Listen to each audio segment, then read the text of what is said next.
Can you tell us anything whatsoever? Come on, I know you just give us. Can we have one more station?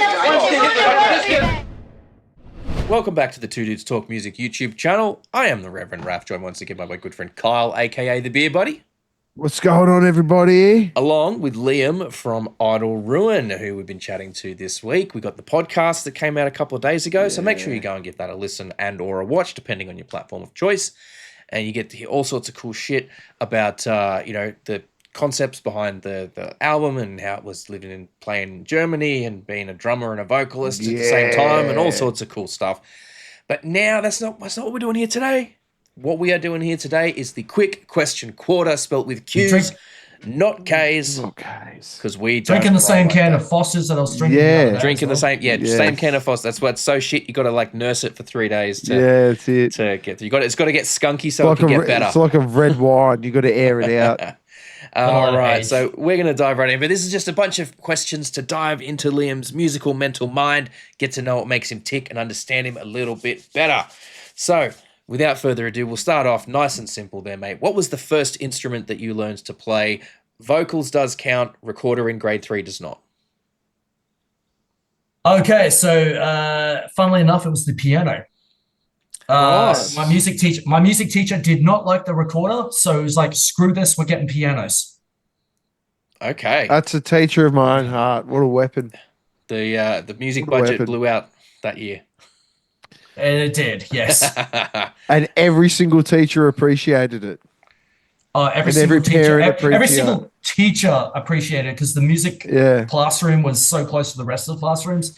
Couldn't hear everyone trying to murder hot cross buns on the recorder. Yep. Every parent loved it. Oh, yes. And there was much rejoicing. That's pretty good, though. Is that something that you kind of like stuck with for a while, or was just like your initial introduction to playing music? It was my initial introduction to playing music, and it did stick with me in the sense that it taught me music theory. I learned how to write music through that.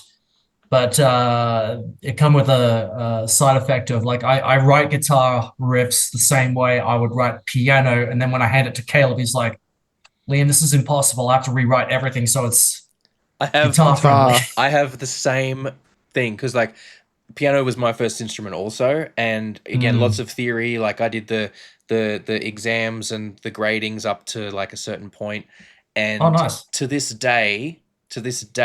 If it's not an open note on the guitar or bass, I have to visualize a piano roll in my head and then decipher the note from there to work it out on the thing. It's like, unless I'm in like, for example, if I'm in like standard tuning and you're like, okay, give me like, where's your F? I'm like, oh, fuck. All right, like, I got to like picture it in my head and go, okay, so E's there, F is one, so that's first one fret. Okay, yeah. It kills me. It kills me because it's just so that piano and that theory is just so ingrained. Every time I think about music, whatever I'm doing, it's always in the context of the piano in my head.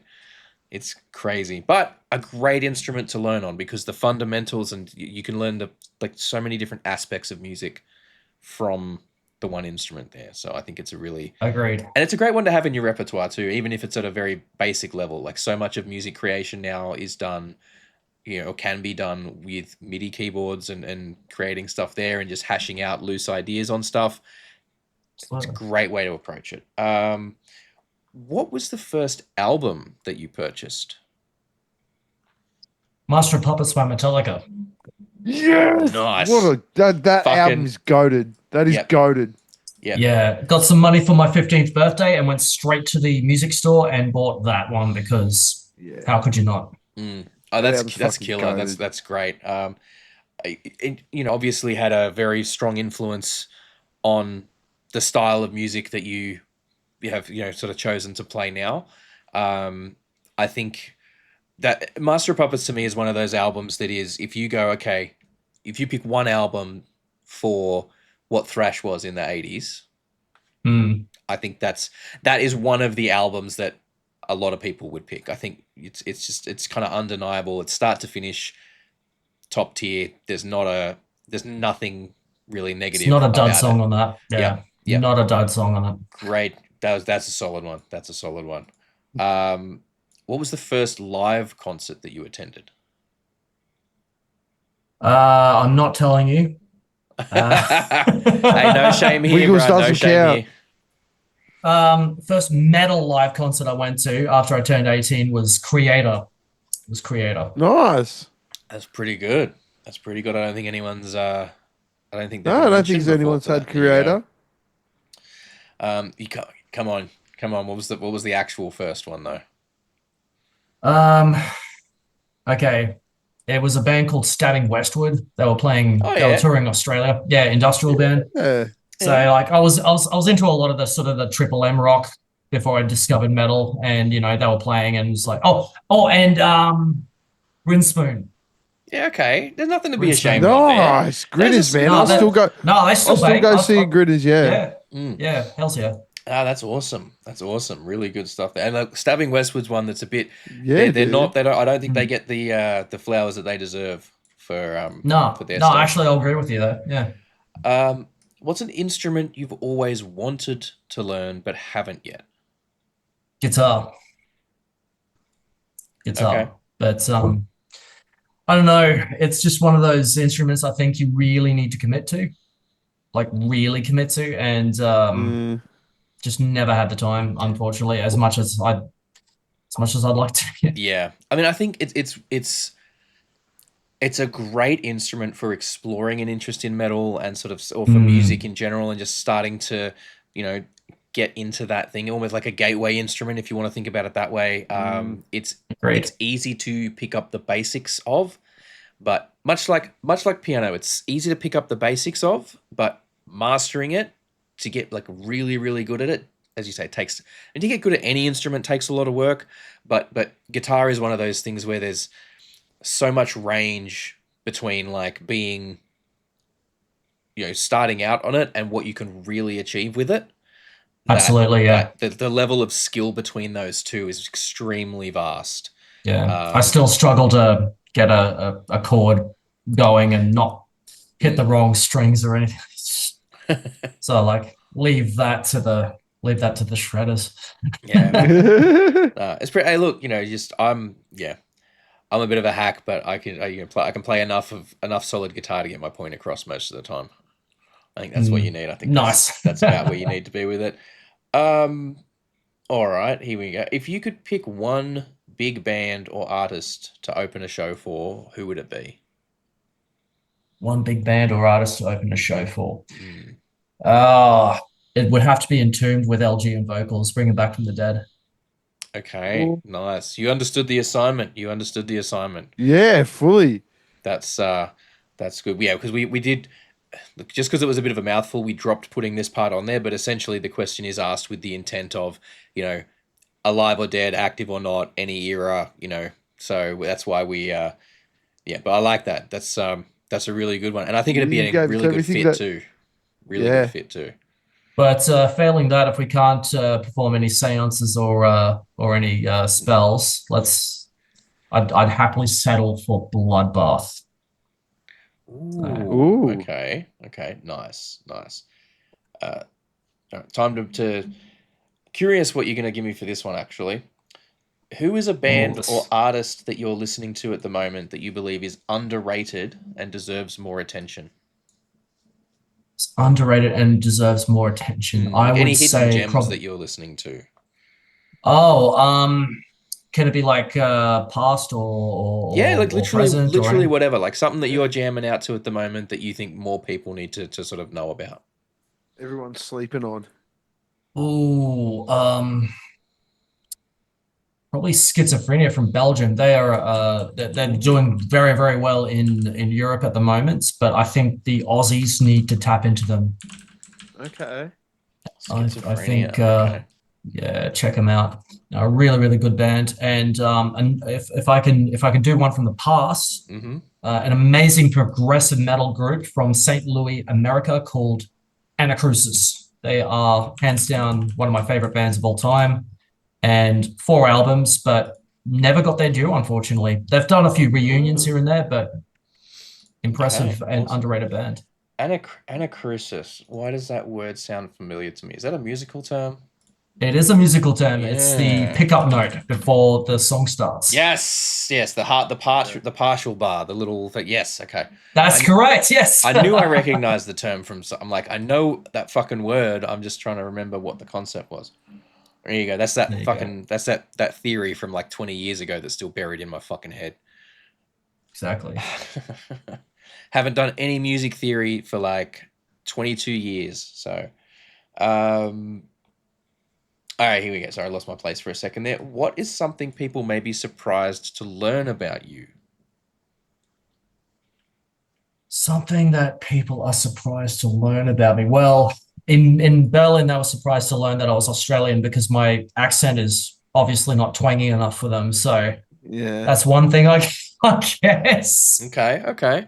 Going undercover with the locals, blending in. And then I just do my best Steve Irwin impression. They're like, oh, yep, there it is. Yep. Yep, absolutely. No, that's great. Anytime I've gone overseas, I like to ham it up a bit.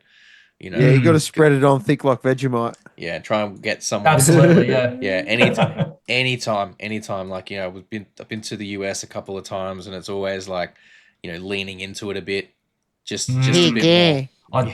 I did that a lot in the United States. I was wearing a Hidden Intent t-shirt with Drop Bears Are Real on the back. Nice. And we had these two Americans follow us like, hey mate, what's a drop bear? And yeah, we thought they were going to roll us, but once we explained the joke to them, they're like, "Oh man, that's the best thing I've ever heard." And what joke? What are you talking about? They're real. What are you? Yeah. You got to rub Vegemite behind your ears, otherwise they'll leave you alone. Yeah, no, but that's it. That's it. Like, you know, every time when I've been over there, it's always like leaning in with the g'day to start. You know, and the mate, mate. Yep, g'day, mate. How you going? Well, now they all want you to say no. No. Get out of the water. Yeah, God. If you could only listen to one album for the rest of your life, what album would you choose? For the rest of my life, that's really tricky because I get sick of things very, very quickly. But if I was forced to, probably Pleasure to Kill by Creator.